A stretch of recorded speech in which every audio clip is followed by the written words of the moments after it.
It's funny how people envy a marriage just because it lasts. They don't ask if it was real, just if it stayed. That's what my daughter whispered at the wake. She didn't know I was standing behind her.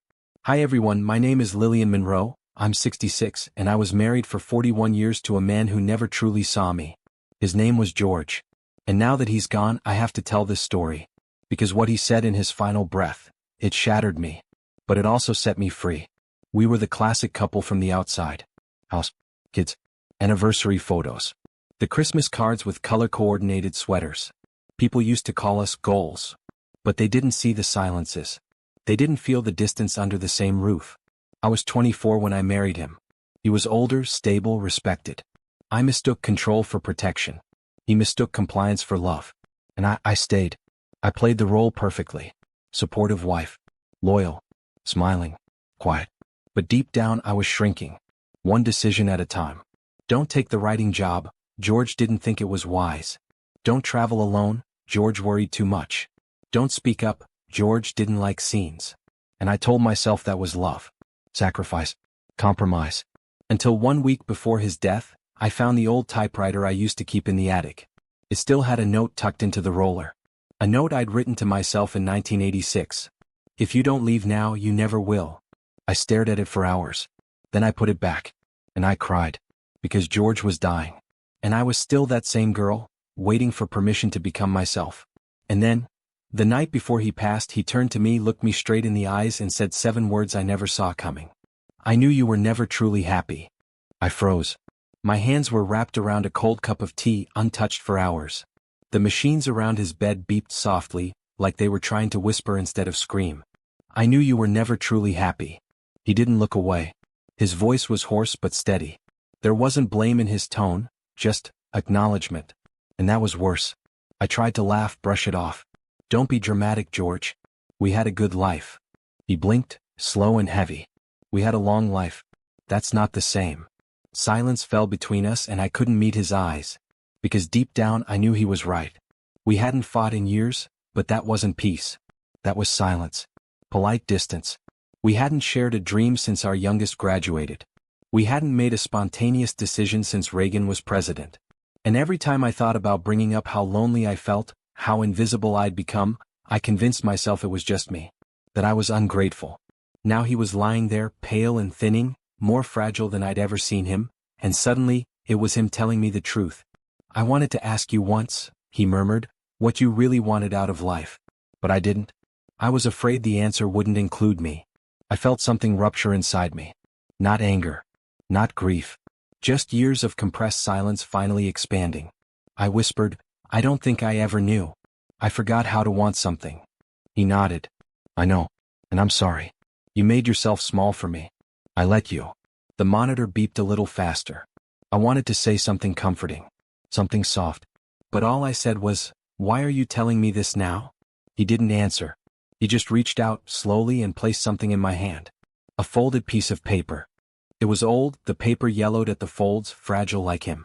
I unfolded it with shaking hands. It was a list. Written in my own handwriting. Things I'd do if I were free. I blinked. At the top was the date. May 3rd, 1992. It was the week after our anniversary. Our 10th. I read the list silently, each item like a gut punch. Stay in Paris for a whole summer. Dye my hair fire red. Publish 1 story with my real name. Sleep under the stars alone. Learn Italian.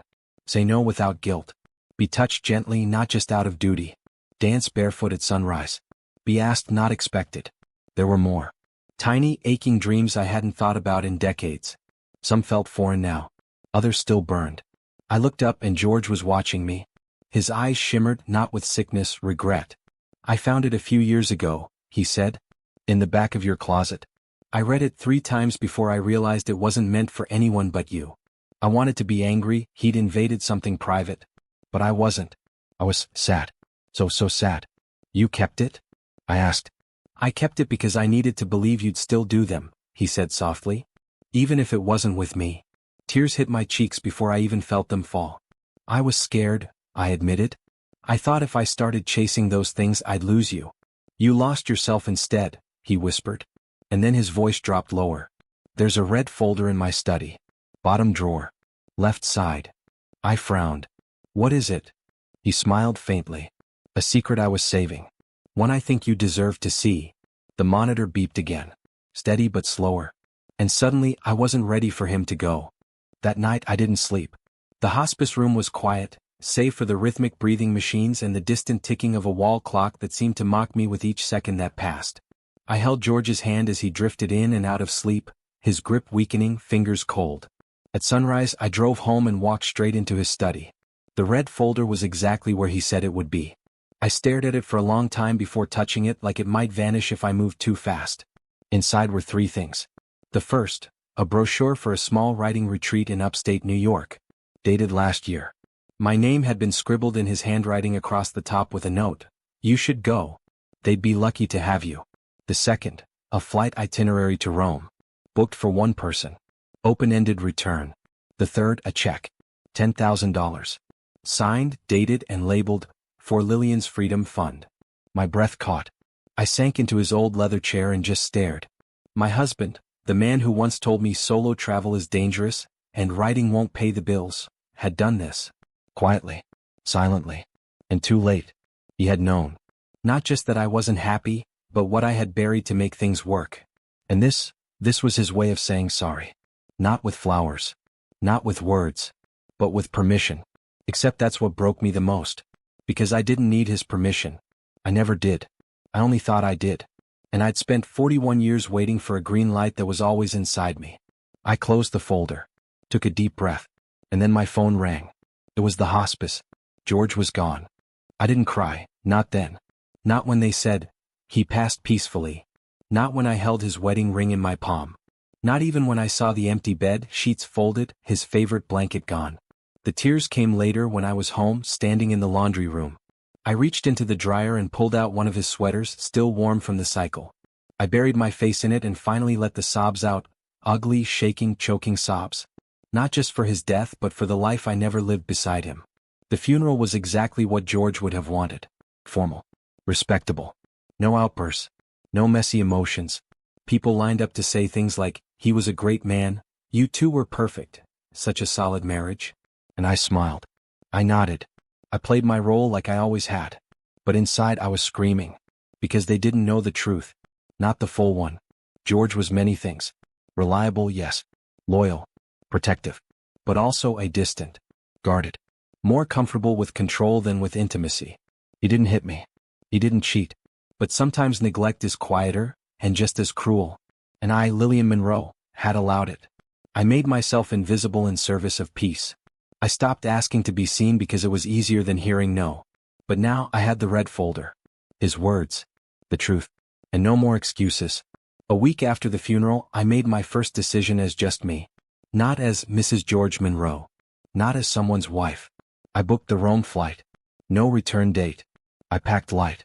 Just the essentials. And one old piece of paper. Things I'd do if I were free.